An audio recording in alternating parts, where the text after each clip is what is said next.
بسم اللہ الرحمن الرحیم۔ یہ آج کا سبق آپ کا سال دوم کے لیے ہے، وحدہ خامسہ۔ دیکھیے عزیز طلبہ، آپ کا آج کا سبق یہاں سے ہے۔ اس سے پچھلی ویڈیو میں آپ کا سبق یہاں تک ہو چکا ہے۔ وَهَبَ اللَّهُ جَلَّ وَعَلَا سَمَاءً صَافِيَةً۔ اللہ بمعنی اللہ، جل بمعنی جل جلال والا، وعلا بمعنی عزیز عزت والا، عز سماءً بمعنی آسمان، صافیتاً بمعنی صاف و شفاف، صاف و شفاف، فی بمعنی میں، ربوع بمعنی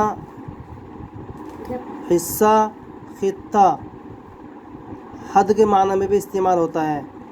ہا بمعنی اس کے، الواسعۃ بمعنی کشادہ،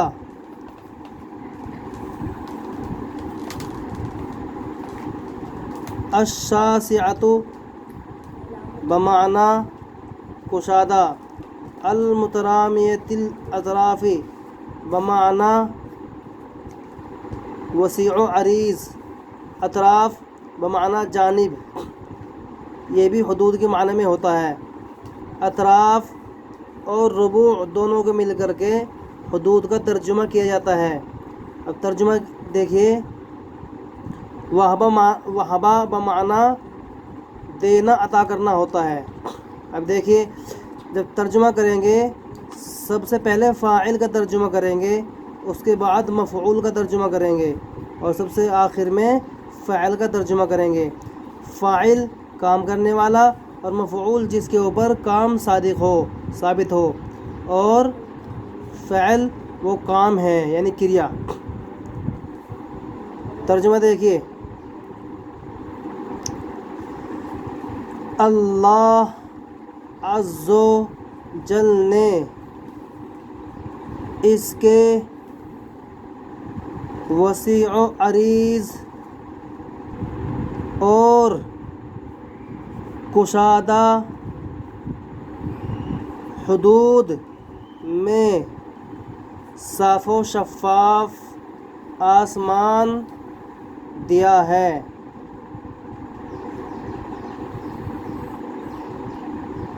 عزیز طلبہ، جب ترجمہ کیا جائے تو اس وقت اچھی طرح اس کو دھیان سے دیکھیں کہ فعل کا ترجمہ کہاں ہو رہا ہے، اور مفعول کا ترجمہ کہاں ہو رہا ہے، اور فاعل کا ترجمہ کہاں ہو رہا ہے۔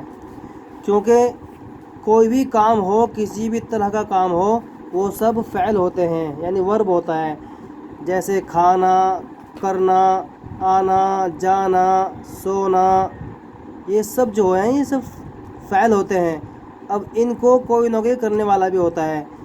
ان کاموں کو جو بھی کرنے والا ہوگا، جس سے بھی یہ فعل، یہ کام سرزد ہوں گے، وہی ان کا فاعل ہوگا۔ کوئی بھی فعل بغیر کسی فاعل کے نہیں ہو سکتا۔ اس لیے سب سے پہلے جب ترجمہ کریں گے تو فاعل کا، اس کے بعد مفعول کا، اور اس کے بعد ترجمہ کریں گے فعل کا۔ بس اس ویڈیو میں اتنا ہی ہے، اور آگے کا سبق اگلی ویڈیو میں دیکھیے۔ اور جو سبق میں نے آپ کو پڑھایا ہے، اس کو اچھی طریقے سے یاد کرنے کی کوشش کریں، اور اس کو سمجھنے کی کوشش کریں۔ دیکھیے، اگر آپ صرف رٹ کر کے اس کو یاد کریں گے تو آپ کو یاد ہو جائے گا، لیکن یہ زیادہ دیر تک نہیں رہ پائے گا۔ اور اگر آپ اس کو سمجھ کر کے یاد کریں گے کہ کون سے لفظ کا کون سا ترجمہ ہوتا ہے، اور کون سا لفظ کہاں کون سا ترجمہ اور کون سا معنی دیتا ہے، تو آپ اس کو صحیح طرح سمجھ سکتے ہیں۔ اس لیے عزیز طلبہ، اس کو اچھی طرح دھیان سے دیکھیں اور یاد کریں۔